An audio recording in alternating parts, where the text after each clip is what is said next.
એટલા માટે દરેકને જપ યજ્ઞમાં ક્યાં ના છે, એટલા માટે યજ્ઞ કરતા શીખો અને વિરાસત બચાવતા શીખો. આપણે બીજું કઈ ન બચાવી શકીએ, કઈ નહીં. વેદો ઉપનિષદોના દિવ્ય વિચારો બચાવીએ, ગંગાને બચાવી, યમુનાને બચાવી, સરજુને બચાવી, ગિરનારને બચાવી, હિમાલયને બચાવી. ટૂંકમાં ગિરિકંદરાઓ અને સરિતાના પાવન તટ પર જે વિરાસત નિર્માણ થઈ છે ભારતીય વૈદિક સંસ્કૃતિની, એ સંસ્કૃતિની વિરાસતને બચાવી. બીજું સાથોસાથ ચેતવણી આપું આપને, હું આ રાષ્ટ્રનો અનુભવી માર્ગે ચાલુ છું. એટલે આ રાષ્ટ્ર એકલા શાસ્ત્રથી નહીં બચે.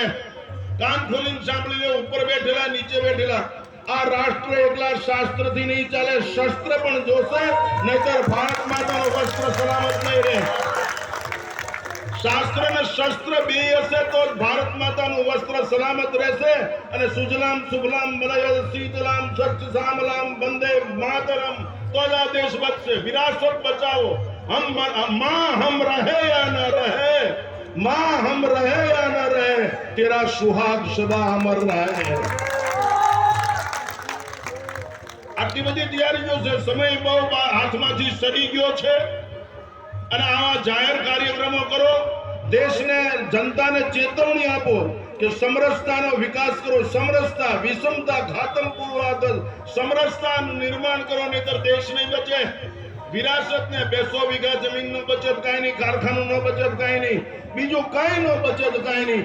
ગીતા, વેદો, ઉપનિષદોના વિચારો બચે, યજ્ઞકુંડ બચે અને આ દેશના સંસ્કારો બચે. બહુ મહત્વની વાત છે.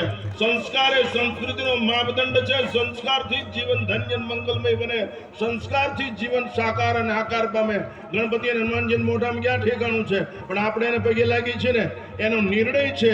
જેનો નિર્ણય અફર એની સફર સફળ. આ કપડા વગર બેઠા છે દિગંબર મહાત્મા, એનો નિર્ણય છે અમે આ દેશ અને સંસ્કૃતિ માટે અમારું જીવન સમર્પિત કરી દેવા તૈયાર છે. આ લડવા તૈયાર છે, મારવા તૈયાર છે, મરવા તૈયાર છે. આ ગમે એમ લાગે, પણ એક સમય એવો આવશે ત્યારે ભારત માટે આ લોકો કૂદી પડશે, એમાં કોઈ બેમત નથી. ગોપાલગીરી બાપુએ આવો દિવ્ય સંદેશ વિશ્વના ખૂણે ખૂણે પહોંચાડવા માટે, આવો મંગલ એક ખૂણે. અને યજ્ઞની એ તાકાત છે. યજ્ઞ એ ડ્યુટી છે પૃથ્વીની, કેન્દ્ર બિંદુ કહેવામાં. યજ્ઞથી આખા વિશ્વનું સંચાલન થઈ શકે. ટેબલના એક ખૂણાને ધક્કો મારો, બીજા 3 ખૂણા એની મેલે હાલે, એમ એક જગ્યાએ યજ્ઞ ચાલે છે. અહીંથી જે વિચાર મોકલો એ વિચાર આખા વિશ્વને ખળભળાવી નાખે, આખા વિશ્વને સમતુલ કરી નાખે, આખા વિશ્વને શાંતિ, સુખ અને દીર્ઘાયુ આપે. આ એક સાધુની તાકાત છે બાપુ. એનું એક જ કારણ છે, ત્યાગ આગ બુજાવી શકે, ત્યાગ બાગ બનાવી શકે, ત્યાગ અનુરાગ જન્માવી શકે, ત્યાગ તાગ લાવી શકે. બાકી માણસ નાકમાંથી કાઢેલો ગુંગો રમાડ્યા વગર નાખતો નથી, એને ત્યાગ કેમ સમજાવો? એટલે આ ત્યાગનું દર્શન છે. આ ત્યાગ જ ભારત માતાનું સૌભાગ્ય છે. આ ત્યાગ જ ભારત માતાનો અનુરાગ છે. યાદ રાખજો, આ વિરાસતને બચાવો. હું ગોપાલગીરી બાપુના પૂજ્ય શ્રી ચરણની અંદર દંડવત પ્રણામ કરીને એક દિવ્ય સંદેશ આપવા ઈચ્છું છું કે આપણે કાંઈ ન કરી શકીએ, કાંઈ નહીં, ગિરનારને બચાવો. ગિરનાર આપણા હાથમાંથી જાઓ રોજ. યાદ રાખજો, તમે સ્વપ્નું જે સેવતા હોય, બાકી આવતા 10 વર્ષની અંદર આફત આવીને ઉભી રહેશે. હિમાલયની અંદર સ્થિતિ થશે, ગિરિકંદરાઓની સ્થિતિ થશે. વિરાસત, વિરાસત એટલે વેદો, ઉપનિષદો, ગીતા, રામાયણ, મંગલ વિચારો, વિશ્વના કલ્યાણો, આ બધું પ્રેક્ટિકલ. એના માટે એક કવિતા કહીને મારું વક્તવ્ય સમાપ્ત કરું. વિશ્વ સમ્રાટ માટે સિકંદર જ્યારે એના ગુરુ પાસે રજા લેવા ગયો, ત્યારે ગ્રીકની અંદર શુક્રાતે કીધું, કેમ આવ્યો?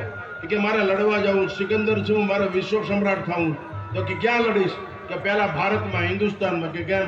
એ હિન્દુસ્તાનના રસ્તા કે અગરચંદનના પાણીથી સાફ થાય છે, એવો દિવ્ય ઐશ્વર્યવાન દેશ છે. કે તું અહીંયા લડીશ નહીં. કે કાં? તું જેમ સિકંદર છો એમ હિન્દુસ્તાનની એક એક પ્રજા જોગંદર છે, હારી જઈશ, તું જીતીશ નહીં. કે તો કે શું કરું? હું કહું એ સંદેશ યાદ રાખજો. શુક્રાતે ગ્રીકમાં, આ ગ્રીકના સમ્રાટને એમ કીધું, કહા સુકર્તન विजय कर जब लौट के आना, हमारे वास से साथ में भारत से ज्ञानी गुरु भी लाना, साथ में अमरवेल कमल गीता भी लाना, भूल मत जाना कहानी राम और सीता, साथ में मांस की बंसुरिया भी लाना, यदि हो सके नृपति थोड़ा सा गंगा जल भी लाना. આ આપણી વિરાસત છે. આપણે એના વારસદાર છીએ. આ વારસાને બચાવશું તો આપણે બચશું.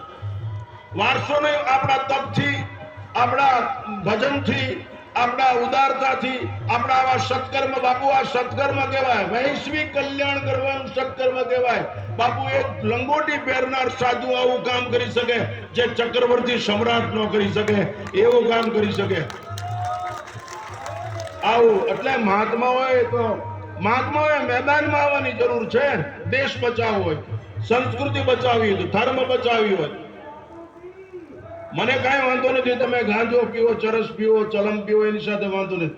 એની સાથે સાથ આ વિશ્વના દર્દને પણ પીતા શીખો, આ વિશ્વના દુઃખને પણ પીતા શીખો, આ વિશ્વના વેદનાને સમજતા શીખો.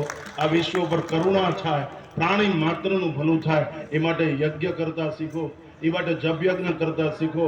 અને એવા ખુમારીવાળા બીમારી વગરના સંતાનો જન્મે સ્ત્રીની કુંખમાં, એવા આશીર્વાદ આપો કે જે દેશની સ્ત્રી વિવેકથી જાગૃત હોય એ દેશની અંદર ચારિત્ર્યની સરિતા કોઈ દિવસ સુકાતી જ નથી. બાપુ આવા દૈવત વાળા સંતાનોનો જન્મ આપવો જોઈએ. माँ मुझे कड़ी प्यास लगी है, मैं उस प्याऊ पे जल पीने को जाता हूँ. बेटा वहां नहीं जाना, तो सदगुरु विश्वामित्र ने बनाया हुआ प्याऊ है, यदि वहां तू पानी पिएगा तो तेरे पिता का अवध का चक्रवर्ती सम्राट का पन नष्ट हो जाएगा. तारामती रोहित ने कीधु तो रोहित तरत कीधु, माँ मैं भूखा प्यासा मर जाऊंगा लेकिन तेरी आज्ञा का उल्लंघन नहीं करूंगा. आवा संतानों ने आ राष्ट्र ने जरूर है, एवो संदेशो आपदा છે. આવા સત્સંગ સભાઓ થાય, સંતો આવી રીતે કલ્યાણની વર્ષા કરે અને સમાજનું ભલું થાય. ચારિત્રવાન જે દેશની સ્ત્રી અડધો કલાક તૈયાર થવા અરીસા સામે પસાર કરે એ દેશની પ્રજા શું મોજ મારે. તો સુરવીર ખાનદાન સદાચારી સંતાનોને જન્મ આપે એવું તમારા સેવકોને કયો. દરેકને સેવકો હોય જ, તમારા સેવકોને સારા સંસ્કાર એ સંસ્કૃતિનો માપ. સંપત્તિ સત્તા કાંઈ ન કરી શકે બાપુ. સંપત્તિ જો સમજણ પૂર્વકની ન હોય તો આપત્તિ લાવે. સંપત્તિની સગવડ ઊભી થાય, સમજણ ઊભી ન થાય. સમજણ તો બાપુ આ બાવાના સત્સંગથી જ ઊભી થાય, એમાં કોઈ બેમત નહીં. આ સમજણનો વરસાદ છે, આ સમજણનો તમારી ઉપર કૃપા પ્રસાદ વરસી રહ્યો છે. સમજણ, અમે માણસ છીએ, આપણે શું કરવું જોઈએ, how to live divine life, દિવ્ય જીવન. અને પ્રેમ કરતા શીખો. પ્રેમ, love is always one way. આપણો પ્રેમ છે ચર્મ પ્રેમ છે, એટલે રેમ ઉતર નથી. પ્રેમ એકદર્શી હોવો જોઈએ, એક માર્ગી હોવો જોઈએ. Love is always one way. મીરાનો પ્રેમ વનવે છે, શબરીનો પ્રેમ વનવે છે, એમ ગોપાલગીરી બાપુનો પ્રેમ વનવે છે. કાંઈ જોતું નથી, લઈ જાઓ, લઈ જાઓ, લઈ જાઓ, લઈ જાઓ, લઈ જાઓ. આ અખૂટની લૂંટ છે, આ અખૂટની લૂંટ છે. સૌ કોઈને લૂંટવાની છૂટ છે. અખૂટની લૂંટ છે, સૌ કોઈને લૂંટવાની છૂટ છે, બાકી બધી માથાકૂટ છે. આવી ઊંડી સમજણ વાળો બાવલીઓ પંચાળની અંદર બિરાજમાન છે. મારું તો આ જન્મસ્થાન છે. હું અતિ ગદગદિત છું, રાજી છું. આ શરીર 76 વર્ષનું છે.